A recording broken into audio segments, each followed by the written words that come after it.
Yana bir bor assalomu alaykum, hurmatli realtorlar, realtorlik kasbiga qiziqqanlar. Bugun ochiq darsimiz O'zbekiston Realtorlar gildiyasi rasmiy kanali orqali olib borilmoqda. Bizning maqsadimiz realtorlarni qonuniy, xavfsiz va professional ishlashga tayyorlash, bozorga tartib bilan ishonchni olib kirish. Demak, bugun dasturimizda bugungi ochiq darsimizni dasturida umuman olganda o'quv dasturimiz haqida tushuncha beraman. Qanaqa tuzilgan, nima narsalar o'rgatiladi, realtorlikka oid barcha me'yoriy hujjatlarni sanab o'tamiz.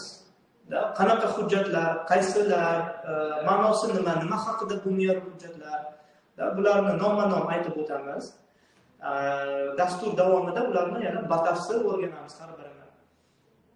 Hamda kursning oxirida bu qanaqa natija sizga beradi, buni ham qisqacha sizlar bilan suhbatlashamiz. Endi qisqacha obzor qiladigan bo'lsak, dasturimiz bir nechta bo'limlardan iborat bo'ladi. Birinchisi bu realtorlik faoliyatining huquqiy asoslari, me'yoriy hujjatlar degan bo'lim bo'ladi. Bu yerda biz hamma me'yoriy hujjatlarni sanab o'tamiz. Realtor kim, realtorlik tashkilot nima, mijoz kim, quruvchi, davlat organlari mijozlar bilan qanaqa munosabat, qaysi me'yoriy hujjatlar orqali bu munosabatlar tartibga solingan, hammasi o'rganiladi mana shu bo'limda. Alohida yana bo'limimiz bo'ladi. Bu shartnoma huquqi va realtorlik shartnomalari haqida. Bu yerda to'g'ridan to'g'ri bir necha shartnomalarni birgalikda ko'rib chiqamiz. Qanaqa shartnomalar bor? Albatta realtorlik tashkilotlari, realtorlar, O'zbekiston Realtorlar gildiyasi uyushmasiga a'zo bo'lganlarga ichki bazaga ham kirish imkoniyati beriladi. Bu gildiyaning ichki bazasida har biringizga, a'zolarga har xil shartnomalar, tashkiliy hujjatlar, realtorlik tashkilotlarini ichida bo'lishi kerak bo'lgan tashkiliy hujjatlar, qanaqa hujjatlarga ega bo'lish kerak, bu haqida hamma shablonlar, hujjatlar, normativ hujjatlar, me'yoriy hujjatlarning hammasi jamlangan holatda, tartibga solingan holatda, birlashtirilgan holatda beriladi. Bu gildiyaning a'zolarining ustunliklaridan biri. Endi mana ikkinchi bo'limimizga qaytadigan bo'lsak, shartnoma huquqi, oldi-sotdi shartnomasi, ijara shartnomasi, realtorlik xizmatlarini ko'rsatish shartnomasida bularni birgalikda sharhlab, tushuntirib o'tamiz. Keyingi bo'limimiz bu ko'chmas mulkka bo'lgan huquqlar ro'yxatdan o'tkazish, ko'chmas mulk turlari, kadastr, davlat ro'yxati, bitimdan keyingi rasmiylashtirish tartibi, notariusdan keyin albatta davlat reyestriga kirgizilishi kerak bu oldi-sotdi shartnoma. Bu qanaqa normativ hujjatlar bilan tartibga solinadi, tartibi qanaqa, hujjatlashtirish, rasmiylashtirish qanaqa, hammasini birgalikda o'tamiz 3-bo'limimizda. Keyingisi ichki nazorat va xavf-xatarlar. Bir nechta normativ hujjatlarimiz bor. Bu normativ hujjatlarda mijozni identifikatsiyalash, qanaqa shubhali bitimlar bo'lishi mumkin, hujjatlarni saqlash, hisobot, bu narsalar haqida ichki nazorat va xavf-xatarlar bo'limida birgalikda o'tamiz. Bu alohida ruschasiga zabegayev вперед deydi, oldinga sakrab o'tgan holatda tushuntirib o'tib ketaylik. Masalan, 2257 degan normativ hujjat bor. U yerda ya'ni jinoiy yo'l bilan topilgan pullarni legallashtirishni bitta yo'li bu ko'chmas mulkdan foydalanish. Shubhali bitimlar bo'lishi mumkin. Har xil terroristlar O'zbekistonga kirib, har xil noqonuniy ishlarni rejalashtirayotgan bo'lishi mumkin. Bu haqida bir qator me'yoriy hujjatlar bor. Qanaqa xavf-xatarlarga duch kelishingiz mumkin. Bu xavf-xatarlarni qanday qilib oldini olish kerak? Oldini olish uchun nima qilish kerak? Hammasi tartibga solingan. Xudoga shukr, O'zbekiston xursand bo'lib aytaman, O'zbekiston qo'shni davlatlar, o'sha Qozog'iston ham, Rossiyadan ham biz normativ baza bo'yicha sal oldinroqdamiz. O'sha Rossiya bo'ladimi, Qozog'iston bo'ladimi, u yerda realtorlik faoliyati to'g'risidagi qonun yo'q. Ular umumiy olganda shu ma'muriy kodeks, fuqarolik kodeksida ularda ham bor. Umumiy qonunchilik normativ hujjatlar asosida bu narsa tartibga solinadi. Albatta, bizda umumiy shu normativ tartibga solinadigan qonunchiligimizdan tashqari, ya'ni aynan realtorlik sohasini tartibga soluvchi mujassamlashgan realtorlik faoliyati to'g'risidagi qonun, milliy standartlarimiz va qarorlar, bir qancha normativ hujjatlarimiz bor. Bu degani normativ bazamiz kuchaytirilgan, yaxshi asos berilgan. Xudoga shukr, bu juda ham yaxshi. Yana aytishim mumkin, mana realtorlik faoliyati to'g'risidagi qonunni yangi tahriri xudo xolasa mana Oliy Majlis tomonidan tasdiqlandi. Hozirda Senat tomonidan tasdiqlanishi kutilmoqda. Senat tomonidan ham tasdiqlansa, yo'q bir qadam prezident qo'l qo'ysa, bu qonun qabul qilinadi. Endi qonun qabul qilinish tartibini ham sizlarga o'rgatiladi. Qaysi ma'noda o'rgatiladi? Tushuntiriladi. Tartibi qanaqa qonunlar qabul qilinishi. Qonun shunchaki deputatlar o'tirgan holatda zerikib qo'lini ko'tarmadi va shu qonunga ovoz beramiz deb qabul qilinmaydi. Qonunlarning o'zining tartibi bor, ko'rib chiqilishi, muzokara qilinishi tartibida o'zini organlar, davlat organlari ham bir nechta qatorga bo'lingan va tartibga solingan. Bu hamma narsa. Bu tizimni ham tushuntirib o'tamiz. Ya'ni sizda qonunlar qanaqa qabul qilinadi degan tushunchaga ham ega bo'lasizlar. Va keyingi oxirgi bo'limiz bu kasbiy etika va mijoz bilan ishlash. Endi etika, mijoz bilan ishlash bo'limimiz bu qanaqa? Halollik, oshkoralik, manfaatlar to'qnashuvini oldini olish, mijoz ishonchini mustahkamlash. Endi bu yerda hozir men umumiy aytib o'tib ketyapman, lekin batafsil bo'limlarni shu har bitta bo'limni o'tayotganimizda batafsil yana to'xtab o'tamiz. Endi asosiy normativ huquqiy hujjatlar bo'yicha gaplashadigan bo'lsak, bu realtorlik faoliyati to'g'risidagi qonun, bu bizning asosiy normativ hujjatimiz, qonunimiz, realtorlik faoliyati to'g'risidagi qonun. Bu qonun realtorlik faoliyatini huquqiy asoslarini belgilaydi. Realtor va realtorlik tashkilotining huquqi, majburiyatlarini ko'rsatib o'tadi. Realtorlik xizmatlarining turlarini sanab o'tadi. Qanaqa turlari bor realtorlik xizmatini. Davlat organlari bilan o'zaro hamkorlik tartibini belgilaydi va albatta bu qonun realtorlik faoliyatini mana shu har bitta qadamimizni realtor sifatida mana shu qonun bilan nima deydi? Shu qonun doirasida qilishimiz shart. Bu normativ hujjat, qonun. Albatta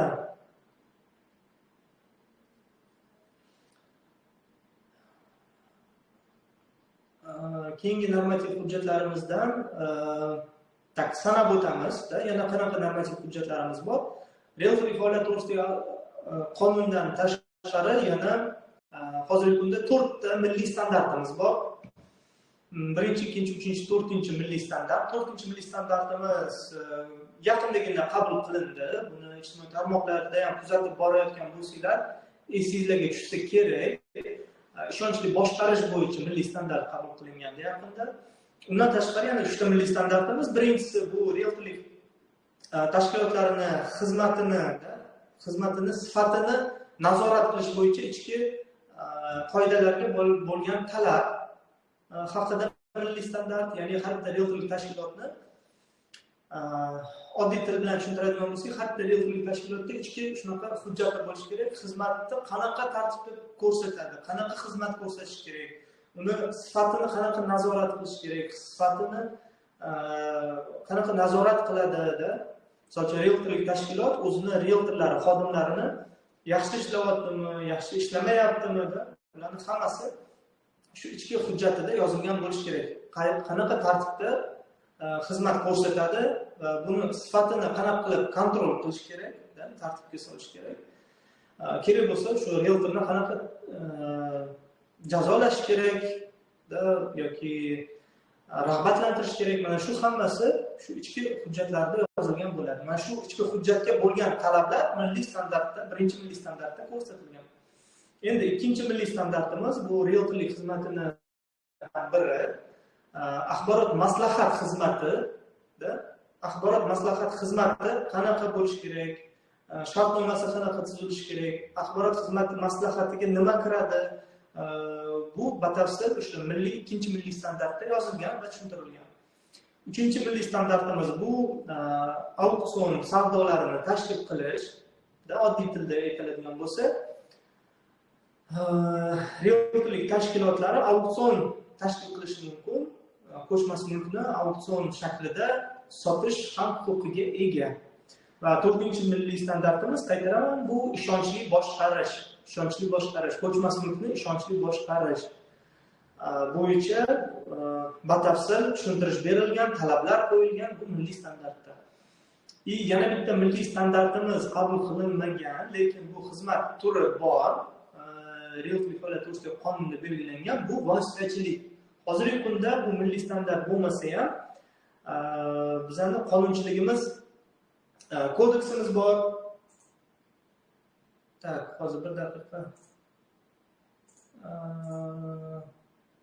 Kodeksimiz bor da realtorlik faoliyatini xizmati, misol uchun vositachilik xizmatini tartibga soluvchi fuqarolik kodeksi, ma'muriy kodeks, jinoiy kodekslar, mana shu hammasi kodekslar bizni shu vositachilik xizmatlarini tartibga soluvchi normativ shu baza hisoblanadi. Endi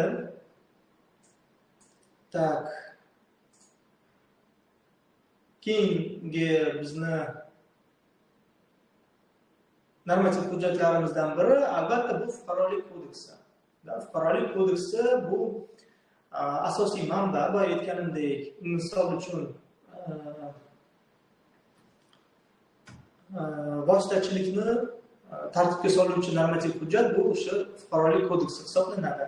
Oldi sotdi shartnomalari, nafaqat realtorlik xizmatini, ya'ni oluvchi sotuvchi o'rtasidagi munosabatlarni ham fuqarolik kodeksi tartibga soladi.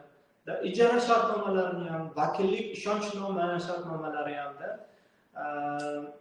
va hokazo. Mana shu hammasi fuqarolik kodeksi orqali tartibga solinadi. Buni ham mana shu fuqarolik kodeksi bu asosiy manbalarimizdan biri, bazamizdan biri hisoblanadi.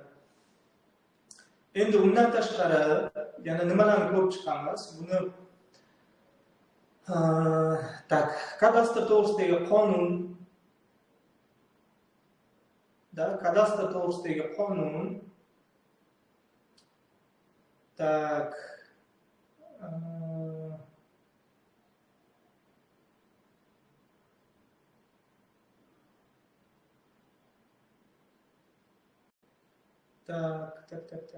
Вот mana davlat kadastri to'g'risidagi qonun realtorlar ishonchli ma'lumotni qayerdan oladi?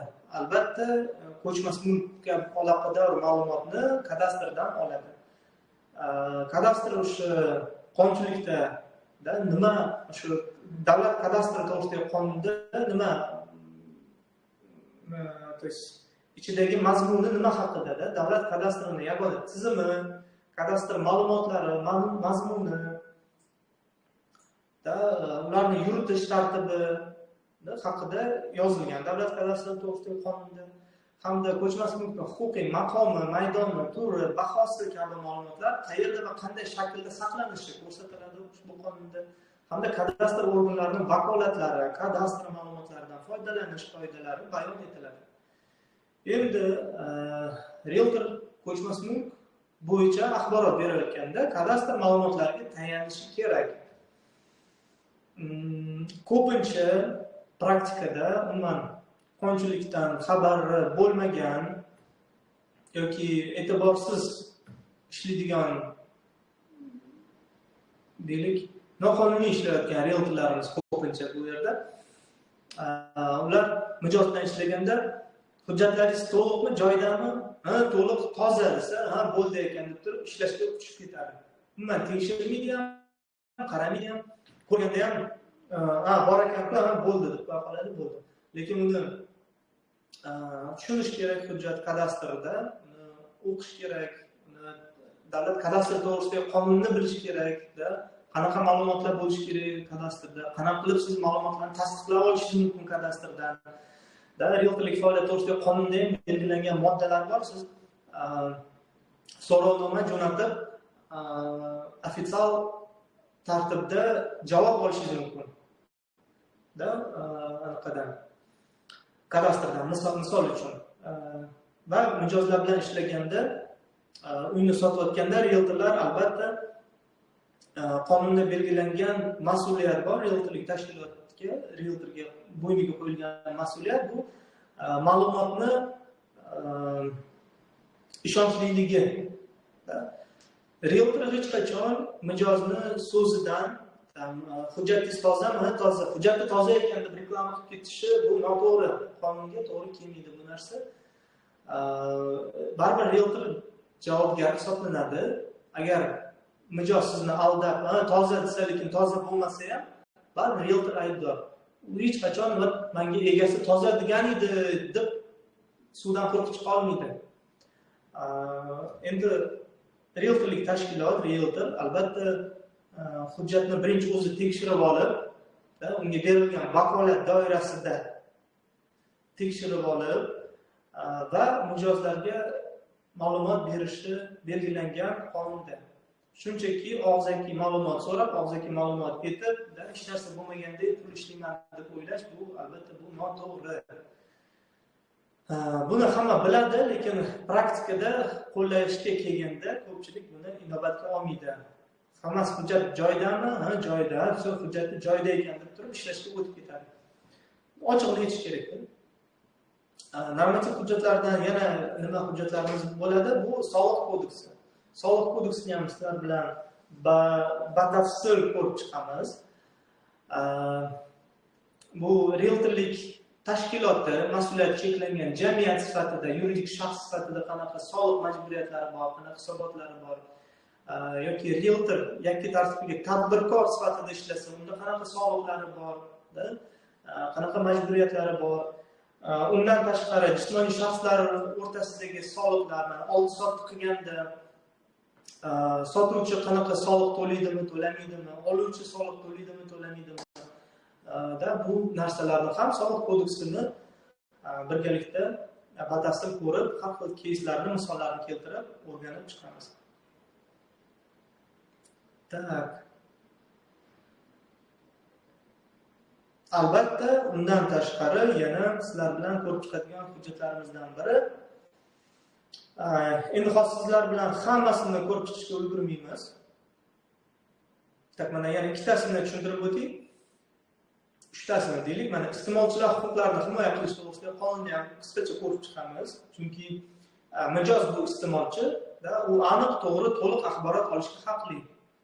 Realtor bu xizmat ko'rsatuvchi hisoblanadi. Shuning uchun iste'molchilar huquqlarini himoya qilish to'g'risidagi qonunni ham biz inobatga olishimiz kerak. Ular bilan shartnoma qilganda ham, xizmat ko'rsatganda ham mana shu qonunga xilof bo'lish kerak bizning harakatlarimiz, ya'ni realtorlarning harakatlari. Undan tashqari yana pul mablag'lari va boshqa mol-mulkni legallashtirishga qarshi, ya'ni jinoiy yo'l bilan topilgan pullarni legallashtirish, endi oddiy til bilan aytaylik, misol uchun har xil poraxo'r bo'lishi mumkin, jinoyatchilar bo'lishi mumkin, noqonuniy yo'l bilan, jinoiy yo'l bilan pul topadi ular va pulini ma'lum bir summa yig'ib turib, ularni qonuniylashtirish kerak, pulini oqlash kerak-da, legallashtirish kerak deydi qonunchilik tilida. Endi legallashtirishning turlari ko'p, ulardan biri bu ko'chmas mulkdan foydalanish. Oddiy misol qilib aytaylik, arzonga oldi va narxini qimmatroq qilib ko'rsatib sotdi. Lekin fakt qaraydigan bo'lsak, u misol uchun 100 million so'mga ko'chmas mulk oldi, sotadigan paytda sotdida 100 millionga sotyapti, lekin oldi sotish shartnomasida u 200 million deb ko'rsatyapti. Va shuni orqasidan u 100 million yo'q 100 millionni qog'ozda ko'rsatyaptiki, u 100 millionni unda jinoiy yo'l bilan topilgan turibdi cho'nchagida, lekin uni qonuniylashtirib olish kerak. Shu narxlarni oshirib yoki narxlarni shu o'ynatib, shu jinoiy yo'l bilan topilgan pullarni legallashhtirishi yoki endi bularning turlari, keyslar, har xil keyslar ko'p, buni batafsil o'rganamiz. Misol tariqasida prosta aytib o'tdim. Bu yo'nalishda ham realtorlik tashkilotlar, realtorlar har xil jinoyatchilarni o'yinlariga aralashib qolmasligi uchun maxsus shu normativ hujjatlar qabul qilingan.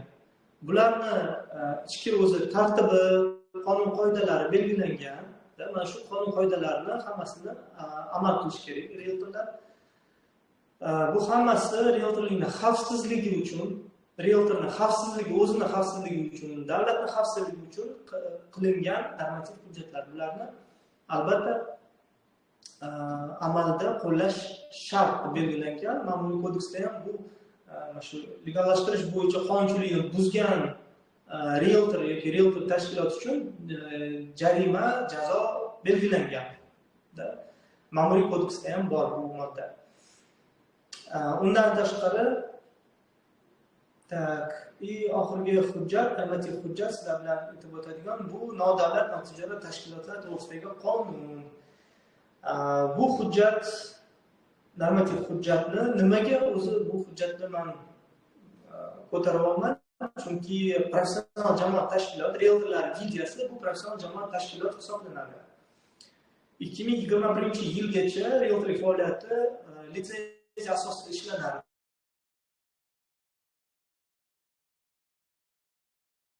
2021-yildan keyin oktyabr oyida yangi qonunchilikka yangi o'zgartirish qabul qilindi. Bu professional jamoat tashkilotlar degan tushuncha kiritildi. Bu nodavlat notijorat tashkilot. Ya'ni gildiya bu nodavlat notijorat tashkilot hisoblanadi. Albatta realtorlik bilan shug'ullanmaydi. Asosan shu realtorlik tashkilotlarini birlashtirib, ularni manfaatini himoya qiladi. Qonunchilik oldida, sudda himoya qiladi. Endi nodavlat notijorat tashkilotlar to'g'risidagi qonunda, ya'ni bizni professional jamoat tashkilotimiz, realtorlar gildiyasi uyushmasini qanaqa vakolatlari bor, qanaqa imkoniyatlari bor, qanaqa majburiyatlari borda, realtorlik tashkilotlari bilan qanaqa birgalikda ishlash kerak, bu haqida batafsil alohida yana to'xtalib o'tamiz. Nimagaki biz bilishimiz kerak, tushunishimiz kerak, realtorlik faoliyatida ko'pincha men kuzataman, uzoqqa ketmaymiz, bir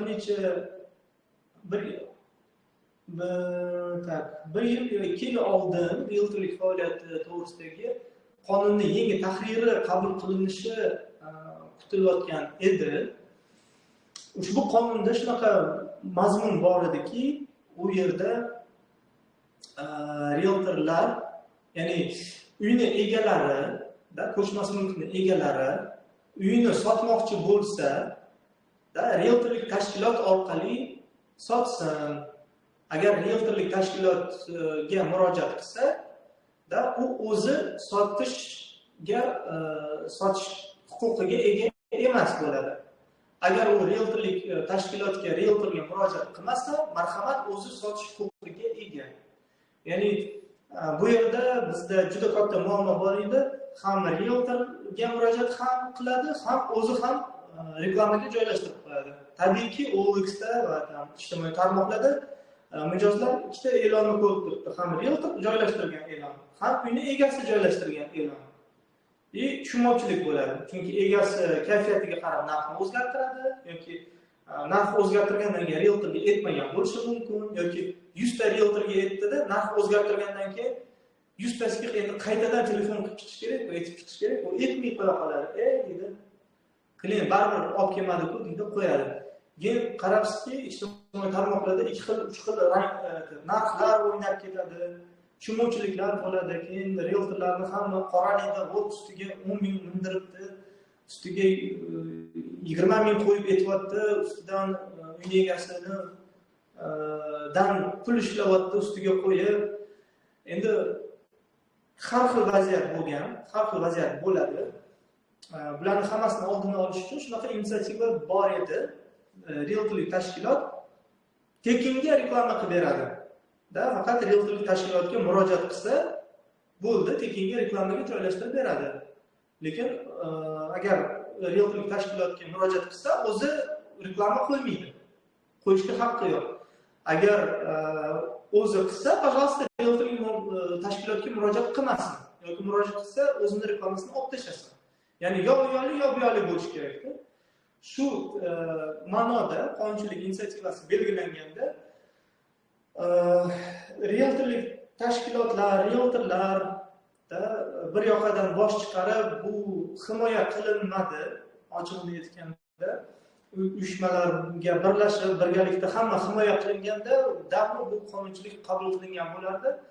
Bu yerda umuman chetdan adashib kelib qolganlar shunchaki haterlar deymiz-ku, kritika qilib, "Vot, mana realtorlar pul tashlashib, kichikmadan pul olib kelib beradi, aktiv rahbariyatiga, vot shunaqa o'zini pulga o'zlarini manfaatlarini qilyapti, xalqni kim o'ylaydi, bunaqa degan har xil qoralovlar bo'lib ketdi, lekin u haqiqatga to'g'ri kelmaydigan qoralov edi. Endi tabiiyki bizda xalqimiz nima qiladi? Qonun chiqqanda qonunni o'qimaydi, kommentariyasini o'qiydi. Bu juda qoyil qolaman. Odatda hamma kommentariyni o'qib qo'ya oladi, kimdir qoralasa, demak qonun yomon ekan. Kommentariyda yaxshi bo'lsa, demak qonun yaxshi ekan. Qonunni o'zini o'qi desa, o'qidingmi desa, aksariyat o'qimadim deb javob beradi. O'qiganlar ham sanoqli. Shuni orqasida shunaqa bo'ldiki, mana shu qonunni yomon kommentariyalar bilan qoralab tashlashdi va qonun qaytib ketdi. Endi agar bizda shu nodavlat notijorat tashkilot realtorlar gildiyasida uyushmasiga hammamiz birlashtirilgan holatda bir yoqadan bosh chiqarib, vakolatimizni bilib, nima bizni sohamizga nima kerakligini anglagan holatda qonunchilik inisiativasi bilan biz pastdan yuqoriga qarab takliflar bilan chiqsak, bu to'g'ri va yaxshi hisoblanadi va o'zimiz buni himoya qilib, xalq oldida ham, davlat oldida ham himoya qilib olib chiqsak to'g'ri bo'ladi. Agar shunchaki o'z holiga tashlab qo'ysa, mana shunaqa tushunmovchiliklar bo'ladi, qonunchilik qabul qilinadi, qabul qilinmaydi, orqaga qaytarib yuboriladi, nima bo'lyapti, hech kimni xabari yo'q, tushunmayapti. Qisqasini aytganda, o'sha payt qonunchilik orqaga qaytib ketdi. Mana endi shu qonunchilikni yana takomillashtirib, o'zgartirib, boshqacha talqinda endi umuman o'zgartirilgan holatda, afsuski, o'sha inisiativani qoralab tashlagandan keyin Oliy Majlis ham, Senat ham bu taklifni xalq qabul qilmadimi, boshqa bu taklifni bermaylar degan ma'noda yangi tahrirga kiritgani yo'q. Lekin bu albatta o'zimizga bog'liq, hurmatli hamkasblar, realtorlar. Agar biz birgalikda o'zimizning sohamizda kerakli qonunchilik normalarini oldindan maslahatlashib, o'ylashib, qanaqa to'g'ri, shu hammasini asoslab, yozib, pastdan aktiv tomonlama deputatlarga undan yuqoriga olib chiqib, bu narsalarni himoya qilsak, albatta biz tartibga solib olishimiz mumkin o'zimizning sohamizda. Endi men professional jamoat tashkiloti gildiyaning raisi sifatida hozirgi kunda qonunchilik normativ hujjatlarni ishlab chiqish bo'yicha, takliflar kiritish bo'yicha bir muncha tajribaga ega bo'ldim oxirgi 3-4 yil ichida, oxirgi 5 yil ichida deylik. Albatta hozirgi kunda Davlat aktivlar boshqarish agentligi bilan hamkorlikda juda yaxshi ishlamoqdamiz. Ular bilan birgalikda buni yana oldinga surib, yana o'zimizni sohamizni tartibga solish uchun bir muncha harakatlar qilishimiz va uni oxirigacha yetkazishimiz imkoniyati bor. Chunki qonunchilikda bizga shunaqa vakolatlar berilgan. Qanaqa vakolatlar berilgan va nodavlat notijorat tashkilotlar to'g'risidagi qonunda belgilangan. Albatta bu professional jamoat tashkilot a'zolari uchun bu normativ hujjat juda ham muhim hisoblanadi. Buni albatta men tushunchada to'xtalib o'taman. Vakolatlarimiz, imkoniyatlarimiz bo'yicha albatta bir-birimizni tushungan holda podдержка qilib bir yoqadan bosh chiqarsak, biz ko'p narsa qilishimiz mumkin. Demak, do'stlar, mana dasturimizda mana normativ hujjatlar bo'yicha qisqacha tushuncha berib o'tdim. Shartnoma huquqi va realtorlik shartnomalarida bu bo'limda biz sizlar bilan qaytarib o'taman-da, oldi-sotdi shartnomalarini, ijara shartnomalarini, realtorlik xizmatlarini ko'rsatish shartnomalarini batafsil o'rganamiz. Ko'pincha realtorlik tashkilotlar, realtorlar og'zaki shartnoma qilib ishlab ketaveradi, lekin qonunda belgilangan yozma ravishda shartnoma asosida ishlash belgilangan. Albatta, mijozlar tomonidan ham aldab ketish juda ham ko'payib qoldi hozirgi kunda. Qanaqa aldab ketish? Ya'ni xizmatdan foydalanadi va oxirida prosta xizmat haqqini bermaydi realtorga. Endi realtor nima qilish kerak? Shartnoma yo'q bo'lgandan keyin unda asos yo'q. Sudga berishga ham, boshqaga ham. Shunchaki yo insofiga sotib qoladi va voz kechib yuborishga majbur bo'ladi yoki urush janjal qiladi, asabbuzarlik qiladi. Endi bu yerda ham ehtiyot bo'lish kerak. Agar haqoratli so'zlarni ishlatib, ya'ni shaxsiga, nafsoniyatiga tegadigan harakatlar qilib olsa, bu jinoiy tarafga o'tib ketib qolishi mumkin.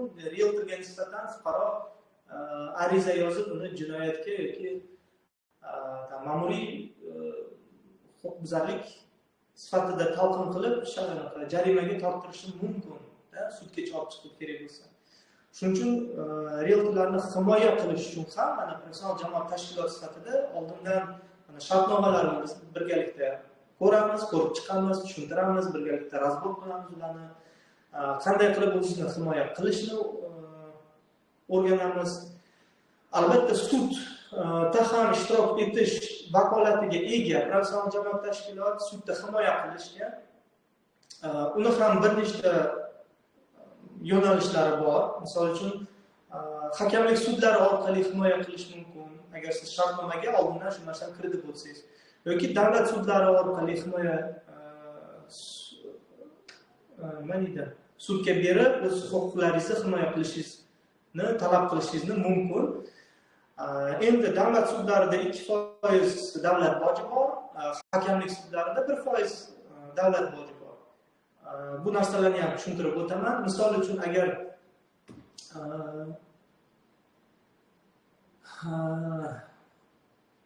endi davlat boji maxsus normativ hujjatlar bor. Ana shu davlat bojini 2% o'sha davlat bojini davlat sudiga murojaat qilganda to'lamaslik imkoniyatlari ham bor. Bu o'sha belgilangan normativ hujjatlar bor.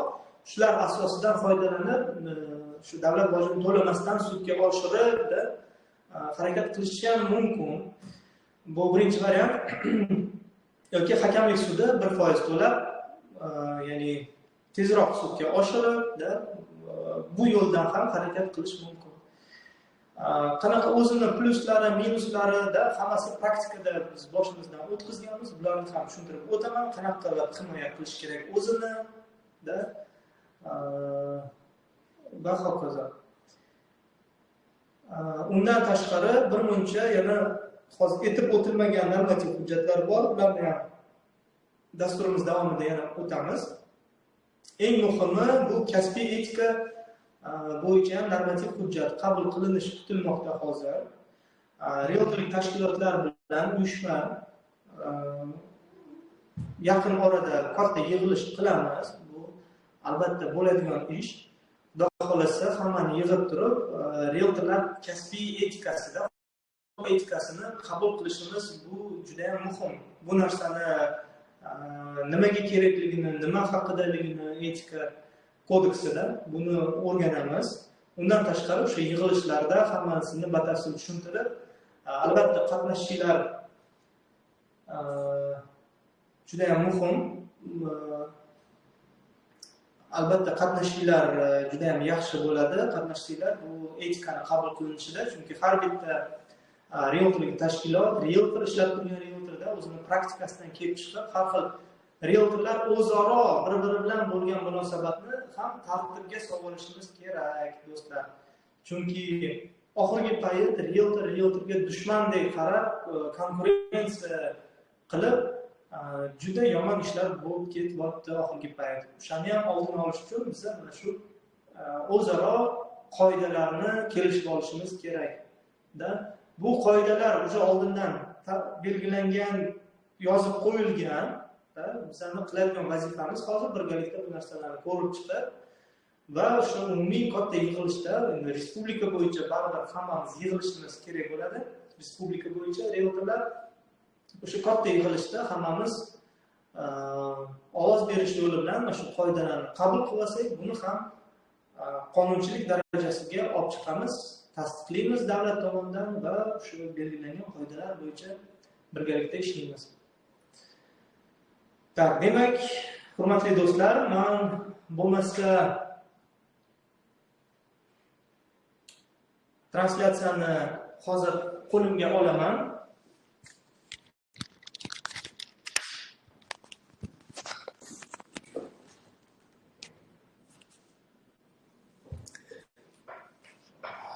Agar kimda savollari bo'lsa, marhamat, dasturimiz bo'yicha takliflar, savollar bo'lsa berishinglar mumkin bo'ladi. Hammaga mikrofonlarni yoqib qo'ydim. Endi aytmoqchimanki, hozir mana bu zapis, ochiq darsimiz zapis holatda bo'ladi. Buni anaqaga Telegram kanalimizga joylashtirib qo'yaman. Keyinchalik ko'rgan realtorlar ham, bu sohaga qiziqqanlar ham albatta hozir nabor ketyapti, o'qishga yozilishinglar mumkin. Hali joylar bor. Yozilib, mana shu dasturimiz bo'yicha sizlar ham malakalarni, biliminglarni oshirib, professional realtor malakali sertifikatga ega bo'lishinglar mumkin bo'ladi. Malaka sertifikatini olganlardan keyin qisqacha bu tartibini ham tushuntirib o'tay. Hozir mana maxsus dasturda o'qib chiqasizlar, o'quv markazida o'qib chiqqandan keyin ichki imtihonni topshirib, o'quv markazidan sertifikatini olasiz. Undan keyin davlat imtihoni bo'ladi. Davlat imtihoniga ham belgilangan kunda ariza topshirib, davlat bojini to'lab, taxminan bir minimalka davlat bojini to'lab, davlat imtihoniga qatnashasiz. Davlat imtihonidan o'tganingizda sizga 5 yilga malaka sertifikati beriladi. Endi bu malaka sertifikatini olganingizdan keyin siz уже professional realtor maqomiga ega bo'lasiz. Diqqat, bu sizga realtor sifatida ishlash mumkin, chiqib ko'chaga ishlavering degani emas. Endi uni tartibini o'qish jarayonida ham o'rganasiz.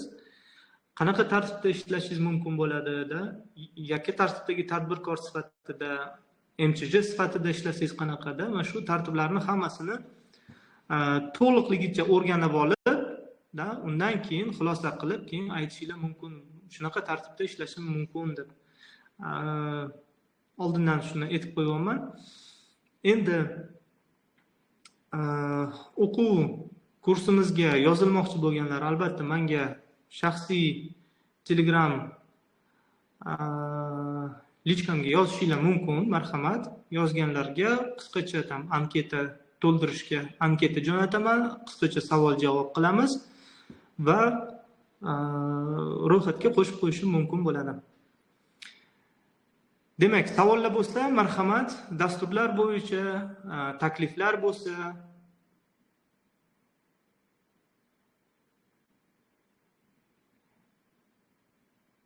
okey. demak, takliflar yo'q. Menimcha hamma yaxshi tushundi. Assalomu alaykum. Ochiq darsimiz. Tak, savolingiz bormidi? Savolimiz bor. Aha, eshitaman. Shu ichki imtihonlar, davlat imtihonlari haqida so'ramoqchi edik. Ichki imtihon qayerda bo'ladi? Davlat imtihoni qayerda bo'ladi? Viloyat markazlaridami yoki Toshkentdami? Shu haqida ham batafsil ma'lumot bersangiz. Yaxshi savol, to'g'ri savol berdingiz. Ichki imtihonlar aksariyat o'quv markazlarida onlayn tarzda bo'ladi. Chunki viloyatning har bir burchagidan ham qatnashishadi, onlayn tarzda topshiradi.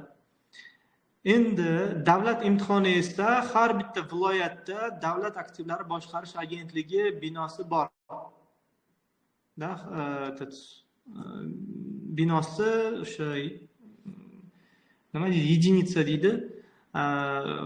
Birligi bor. Davlat aktivlari boshqarish agentligining birligi bor har bitta viloyatda. Misol uchun siz Navoiy viloyatida bo'lsa, Navoiy viloyati davlat aktivlarini boshqarish agentligi binosiga kelib, siz o'sha imtihonni topshirasiz offline formatda. Ya'ni siz pasportingiz bilan, ID kartingiz bilan kelasiz. Endi hozir men ro'yxatdan o'tib, ariza topshirib, davlat bojlarini to'lab bo'lganingizdan keyin o'sha ro'yxat chiqadi. O'sha ro'yxat bo'yicha siz mana davlat imtihoniga ariza topshirdingiz. O'sha topshirganingizdan keyin davlat bojini to'lab ro'yxat e'lon qilinadi. O'sha ro'yxatda belgilanadi, palon kuni siz davlat imtihoniga kelib topshirasiz. Keyin misol uchun qaysi viloyatda bo'lsangiz, mana Navoiy viloyatmi? Navoiy viloyat davlat aktivlari boshqarish agentligi binosida imtihon bo'lib o'tadi. Samarqandmi? Samarqandda, Toshkent, Toshkentda. O'sha davlat aktivlari boshqarish agentligi binosiga kirasiz, hujjatingiz bilan tasdiqlaysiz, kelganingizni, ro'yxatdan sizni belgilashadi va sizga kompyuter yoqib beriladi. Kompyuterda siz o'sha programma bo'yicha testlarni yechasiz. O'rtacha testlar bo'yicha ma'lumot beradigan bo'lsam, 45 daqiqa beriladi, 75 ta test savoli bo'ladi. Shundan 55 ta deylik, 55 ta проходной, 55 ta kamida to'g'ri javob berishingiz kerak o'tishingiz uchun. 53 ta edi, men 55 ta zapas bilan aytyapman. 55 taga mo'ljal qilaveringlar, hech qachon kamga emas. Iloji bo'lsa, даже 60-70 ta yechgan ham yaxshi. Endi mana shu testlarni yechgan zahotingiz darhol sizda ekraningizda yo yashil yo qizil, qizil o'tmadingiz, yashil o'tdingiz. O'tdingizmi, bo'ldi. Qo'l qo'yasiz, chiqib ketasiz va ma'lum bir vaqtdan keyin sizni o'sha yagona darchadagi shaxsiy kabinetingizga QR kod qo'yilgan malaka sertifikati kelib tushadi. Malaka sertifikati 5 yilga beriladi. Yana bir savol, mabodo davlat imtihonini o'tolmay qolsa, yana qayta topshirish mumkinmi? Mumkin. Qaytadan ariza topshirasiz, davlat bojini to'laysiz va o'sha e'lon qilingan kunda o'sha ro'yxatda chiqasiz. O'sha ro'yxatda aytiladi. Misol uchun odatda qanaqa bo'lardi? Aytilardi, mana 22-23 dekabrda davlat imtihoni bo'ladi deydi, ro'yxat chiqadi. 22-da tam 10 ta odam, 23-da yana 10 ta odam.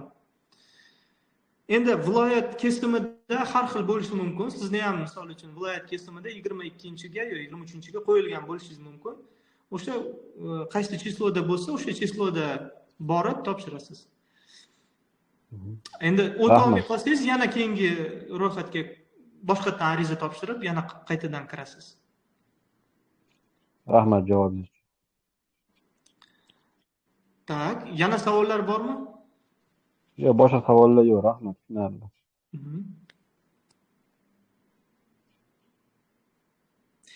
Endi qisqacha yana aytib o'tay, mana shu gildiyani kanalida normativ hujjatlar bo'yicha ham bepul har xil razbor qilaman, efir shaklida yoki oldindan zapis qilib.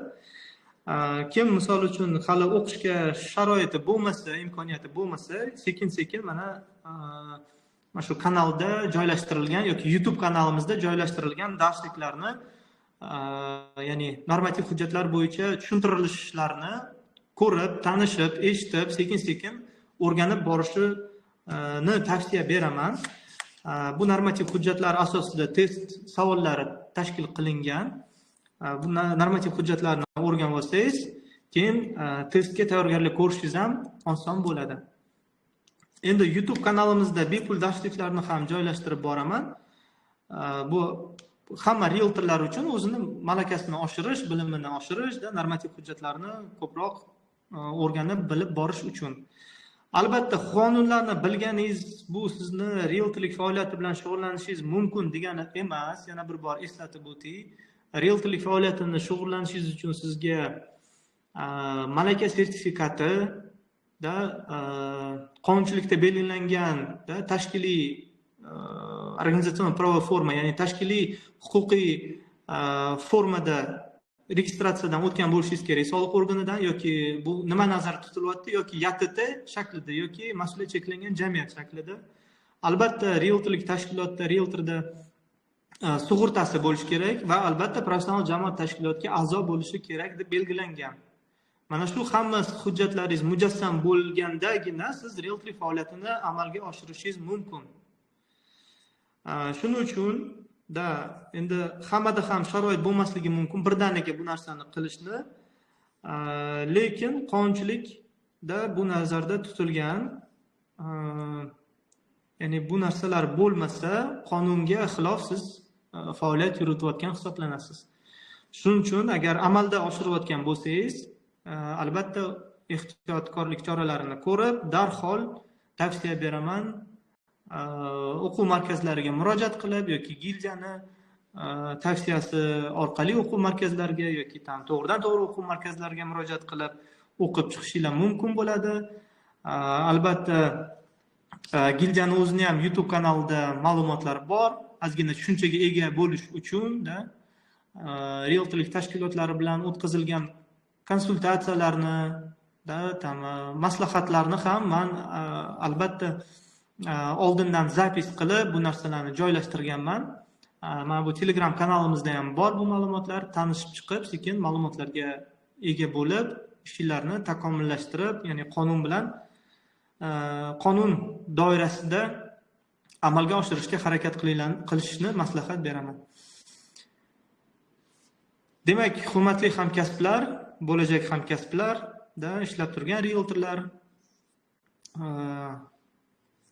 agar savollar yo'q bo'lsa, unda bugungi ochiq darsimizni yopiq deb e'lon qilamiz. Hammaga yaxshi kayfiyat, kim hali ko'chada bo'lsa, yaxshi eson-omon yetib olinglar uylargacha. Aloqadamiz. Keyingi bepul efirlarimizga ham taklif qilib boraman, agar Telegram kanalimizda kuzatib borsanglar. Assalomu alaykum Baxtiyor aka, yaxshimisiz? Charchamayapsizmi? Rahmat. Savolim bor edi Baxtiyor aka. Mana shu gildiya mana necha yildan beri bilaman, juda ham haqqoniy bir nima deydi? Xalq ichiga mashinstvo degan narsa bor, o'zi u oddiy hol bo'lib qoldi. Masalan, uy bozorda ko'p rivojlangan. Mana shu gildiyani tartibini, imtiyozi bo'yicha ishlashi, o'shalarni masalan qanaqa qilib ko'proq xalqni rivojlantirsa bo'ladi. Masalan, men oddiy bu nimaga masalani aytmoqchiman. Maklerman deydi, realtorman deydi. Har xil inson bu oson pul topishni xohlaydi-da. Mana javob yoki kimdir bismillah deb boshlasa, odam biza baribir ko'rona ishonib qolamiz-ku odamlarga. Ko'p qand yeb qolaman demoqchiman-da. Mana shuni ko'proq odamlarga qanaqa qilib yetkazsa bo'ladi? Mana shu haqqoniy ishlash va masalan, nima deydi, fuqarolarga ham haqqoniy realtor sifatida o'qigani haqida yo sertifikati bor bo'yicha ishlash. Chunki buni orqasida bilasizmi, realtor sifatini tushunmaganlar orqasida ko'p odamlar harakat qiladi-da, o'sha 3% xizmatini ololmaydiganlarni ko'p uchrataman-da men. O'shani qanaqa qilib odamlarni ko'proq bir aqliga yetkazsa bo'ladi? Masalan, men eshitaman, Turkiyaga borganlar kaliti bir o'sha ofisda turar ekan, realtor orqali ishi bitar ekanda. endi men afg'on ko'p ishladim mana turklar bilan ham deylik. Bizaga masalan ular 50% berishga, ular o'zi aslida qoidamiz bo'yicha berish kerak. Lekin ular bizani nima desam, shu nima deydi, qovus ichidagi o'qimagan omma odamlarimizni deb meni ham lishni realtor o'rnida ko'rmaydi-da. Menga shu narsa botadi ko'pincha. O'sha narsani bir qanaqa qilib haqqoniy bir xalqqa bir yetkazish kerak mana shu narsani. Menimcha bu yerda biz juda ham o'rinli savol. Bu yerda asosiy qiladigan narsamiz bu yerda kompleksni yondashuvda. Hech qachon davlatdan kutmaslik kerak. Davlat o'zi tartibga soladi deb. Davlat tartibga soladi o'zini paytiga, vaqti kelganda, lekin tartibga solganda ko'pchilik dod deydi.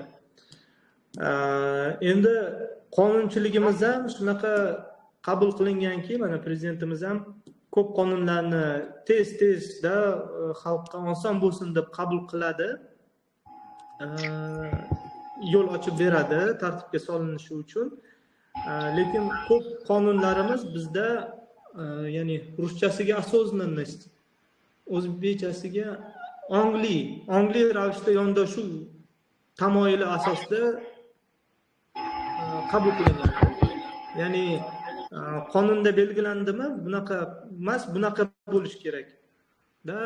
Fuqarolar ongli ravishda qonunda belgilandimi, shunaqa qilishim kerak ekan deb yondashadi degan umidda, qo'pol qilib aytganda, shunaqa umid bilan qabul qilinadi. Chet elda bu ongliroq yondashuv. Agar achitib gapiradigan bo'lsa, chet elda ongli yondashuv xalq orasida. Endi bizda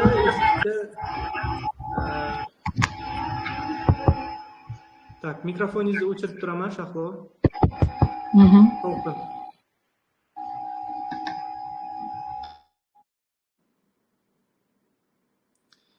Tak, endi boshqa o'zimizda esa afsuski xalq ham, realtorlar ham ongli yondashmaydi. Ular shunchaki ishlab ketaveradi. Og'zaki gaplashib, ofitsialniy ishlayapman deb o'ylab, qonunchilikka yo chuqurroq o'rganmaydi yoki umuman qiziqmaydi ham, keragi ham yo'q deb hisoblaydi, shunchaki ishlaydi xolos. Yoki ko'pincha savol berishadi, xo'p, deydi, agar qonuniy ishlamasam nima bo'ladi degan, qanaqa menga shtraf bor degan savol beradi. Afsuski, bu nimadan dalolat beradi? Ya'ni huquqiy ong pastligidan yoki qonunchilikka bo'lgan ishonch pastligidan. Bu yerda qanaqa yo'l tutishimiz mumkin? Bu faqat men hisoblaymanki, bu yerda kompleks yondashuv. Ya'ni hozir mana faoliyatini qonuniy olib borayotgan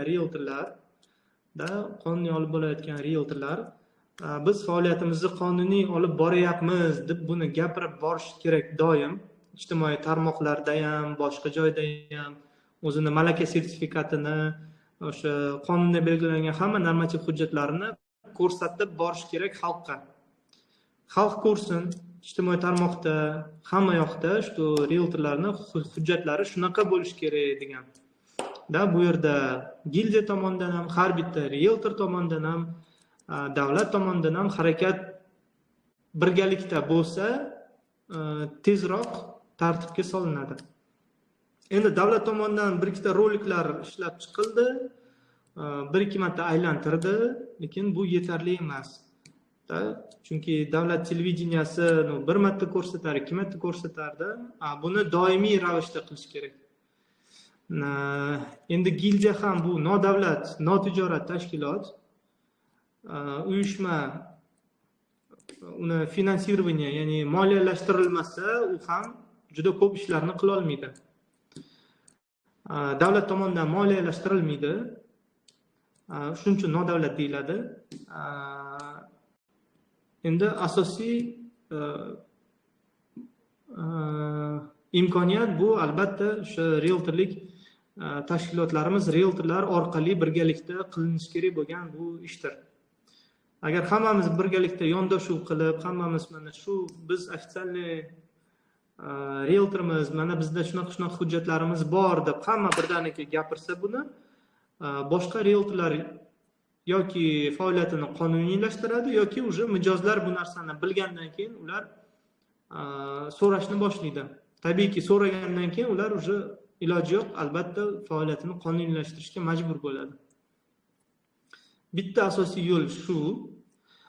Endi davlat tomonidan jazolash, reyd o'tkazish va hokazo bu ham shu agar qonuniy realtorlar birlashib shuni xohishini bildirsa, buni ham markazlashgan holda davlat organlariga chiqib tashkillashtirsa bo'ladi. Bu albatta xohish kerak birinchi o'rinda sizlardan. Men o'zim tarafdan bu narsani tashkillashtirishga 100% harakat qilib beraman. Bu tarafdan tashkillashtirish bo'yicha muammo yo'q. Eng asosiysi bu asos bo'lish kerak. Agar shu qonuniy ishlayotgan realtorlar birlashib, mana biz qonuniy ishlayapmiz, noqonuniy ishlayotganlar bizga xalaqit beryapti deb turib, birgalikda shuni aytsa, o'sha birlashgan holatda yig'ilish qilib, mana shuni protokol qilib, tartibini men o'zim tushuntiraman.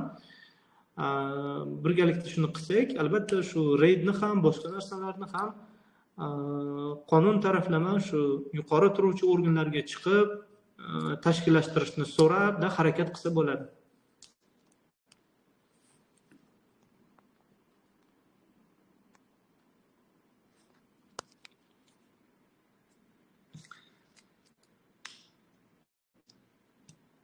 Tak, yana savollar bormi?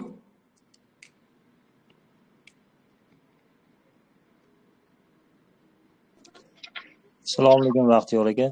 Assalomu Baxtiyor alaykum. aka, darslar necha kun davom etadi, qaysi vaqtlarda, shuni ham to'liq ma'lumot bersangiz.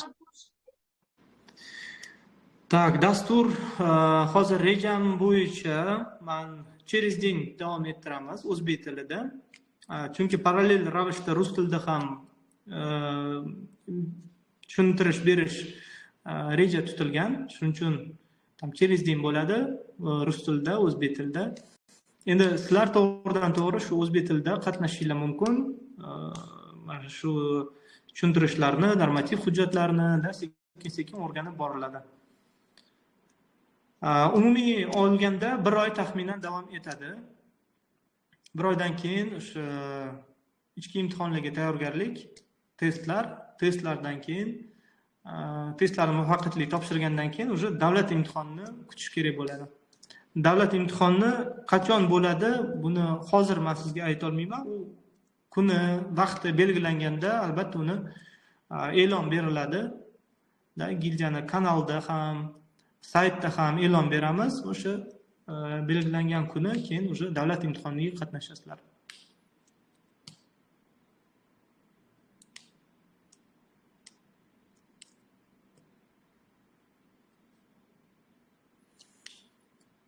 Tak, yana savollar?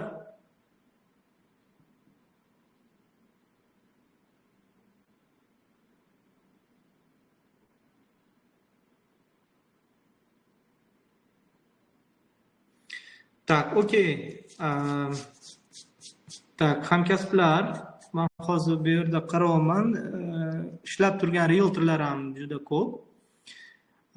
Ishlab turgan realtorlar agar qandaydir takliflar bo'lsa, biron bir normativ hujjatlar, albatta takliflarni bildiring, inobatga olamiz.